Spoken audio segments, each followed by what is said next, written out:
ഈ പ്രപഞ്ചത്തിന് ആലം എന്നാണ് അറബിയിൽ പേര് വിളിക്കപ്പെടുക. അല്ലാഹുവല്ലാത്ത മുഴുവൻ വസ്തുക്കളെയും ഉൾക്കൊള്ളുന്ന പദമാണത്.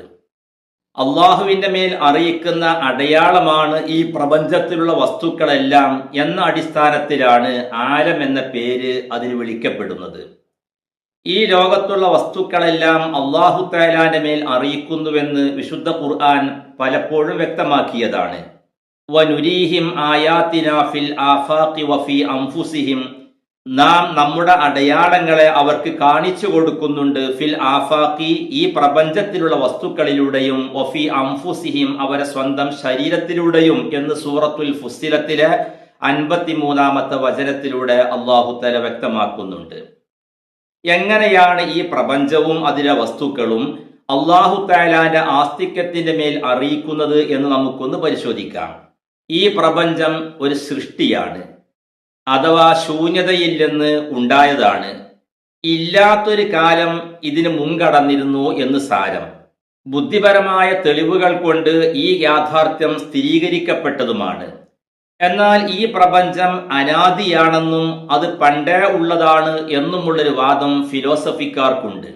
ഫിലോസഫിക്കാരുടെ ഈ വാദത്തെ ഇസ്ലാമിക വിശ്വാസശാസ്ത്ര പണ്ഡിതന്മാർ തെളിവുകൾ നിരത്തി ഗണ്ണിക്കുകയും അതിനെ ബാത്തിലാക്കുകയും ചെയ്തിട്ടുണ്ട്.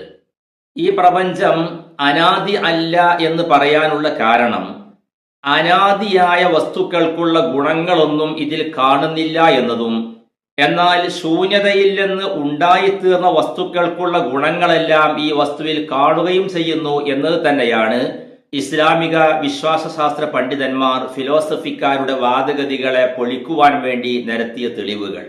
ഈ ലോകത്തുള്ള വസ്തുക്കളെല്ലാം പദാർത്ഥ നിർമ്മിതമാണ്. പദാർത്ഥ നിർമ്മിതമായ വസ്തുക്കൾക്ക് പദാർത്ഥങ്ങളുടെ ഗുണങ്ങളോട് കൂടെ മാത്രമേ നിലനിൽക്കാൻ കഴിയൂ. അഥവാ നീളമോ വീതിയോ ഉയരമോ ഉള്ളൊരു വസ്തുവാണെങ്കിൽ അതിൻ്റെ വലുപ്പ വ്യത്യാസത്തിനനുസരിച്ച് അതിന് നിലനിൽക്കണമെങ്കിൽ ഒരു സ്പേസ്, ഒരു ഇടം ഇവിടെ ഉണ്ടായിരിക്കൽ അത്യാവശ്യമാണ്. അതായത് ആ സ്പേസ് ഇല്ലാതെ നിലനിൽക്കാൻ ആ വസ്തുവിന് കഴിയുകയില്ല എന്ന് ചുരുക്കം. മറ്റൊന്നിനെ മാത്രം ആശ്രയിച്ചുകൊണ്ട് നിൽക്കാൻ പറ്റുന്നൊരു വസ്തു ഒരിക്കലും അനാദിയാകാൻ തരമില്ല. കാരണം അനാദിയായൊരു വസ്തുവാകുമ്പോൾ ആ വസ്തുവിന്റെ ഉണ്മ അതിന് അനിവാര്യമായതും മറ്റൊന്നിൻ്റെയും സപ്പോർട്ടില്ലെങ്കിലും നിലനിൽക്കാൻ പറ്റുന്ന വസ്തുവാണെങ്കിൽ മാത്രമേ അനാദി എന്ന് പറയുന്നതിന് അർത്ഥമുള്ളൂ. അതുകൊണ്ട് നിലനിൽക്കണമെങ്കിൽ ഒരു സ്പേസിലേക്ക് ആവശ്യമുള്ള വസ്തുവാണ് ഈ പ്രപഞ്ചത്തിലുള്ള വസ്തുക്കളൊക്കെ എന്ന് വരുമ്പോൾ ഇവകളൊന്നും സ്വയം നിലനിൽക്കാൻ കഴിവില്ലാത്തവയായതുകൊണ്ട് അനാദിയാണെന്ന് പറയുന്നത് ഒരു നിരർത്ഥകമായ വാദമാണ്. അതേപോലെ തന്നെ ഭൗതികവും പുതുതായി ഉണ്ടായിത്തീരുന്നതുമായ പല ഗുണങ്ങളോട് കൂടെ മാത്രമേ ഈ ലോകത്തുള്ള വസ്തുക്കൾക്കെല്ലാം നിലനിൽക്കാൻ പറ്റൂ എന്നുള്ളത് സർവരും അംഗീകരിക്കുന്ന ഒരു യാഥാർത്ഥ്യമാണ്.